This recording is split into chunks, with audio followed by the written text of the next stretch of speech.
السلام علیکم ورحمۃ اللہ وبرکاتہ۔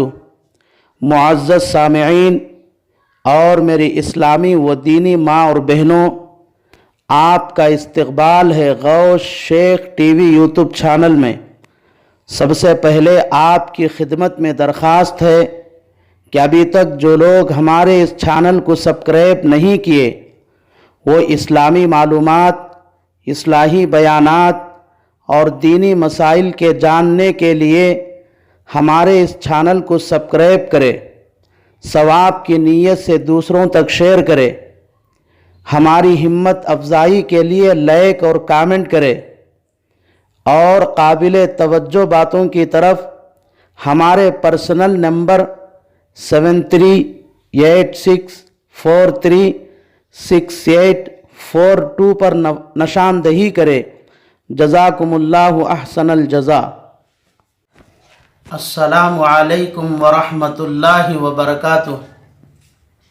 قابل احترام معزز سامعین اور میری اسلامی و دینی ماں اور بہنوں، چونکہ قربانی کے فضائل اور مسائل کا سلسلہ چل رہا ہے، اس لیے آج بھی قربانی کے عنوان سے کچھ مسائل بیان کرنا ہے۔ پہلا مسئلہ یہ ہے، قربانی کن لوگوں پر واجب ہے؟ اس کا جواب یہ ہے کہ قربانی آزاد، بالغ، عاقل، مقیم مسلمان مرد اور عورت پر واجب ہے جو قربانی کے دنوں میں نصاب کے مالک ہو۔ چنانچہ مجمع الانہار جلد نمبر 2 صفحہ نمبر 16 پر لکھا ہے، وَإِنَّمَا تَجِبُ عَلَى حُرٍّ مُسْلِمٍ مُقِيمٍ مُوسِرٍ عَن نَفْسِهِ۔ اس میں مسلمین کی شرط سے کافر نکل گیا، یعنی کافر پر قربانی واجب نہیں ہے، اس لیے کہ قربانی عبادت ہے اور کافر عبادت کے لائق نہیں ہے۔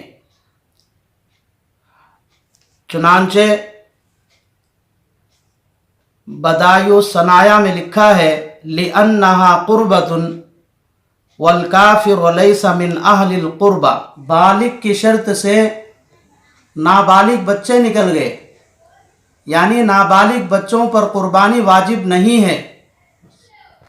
حرٌ یعنی آزاد ہونے کی شرط سے غلام اور باندی نکل گئے، یعنی غلام اور باندی پر قربانی واجب نہیں ہے، کیونکہ غلام اور باندی کسی چیز کے مالک ہی نہیں ہوتے، اور جب وہ کسی چیز کے مالک نہیں ہیں تو ان پر قربانی بھی واجب نہیں ہے۔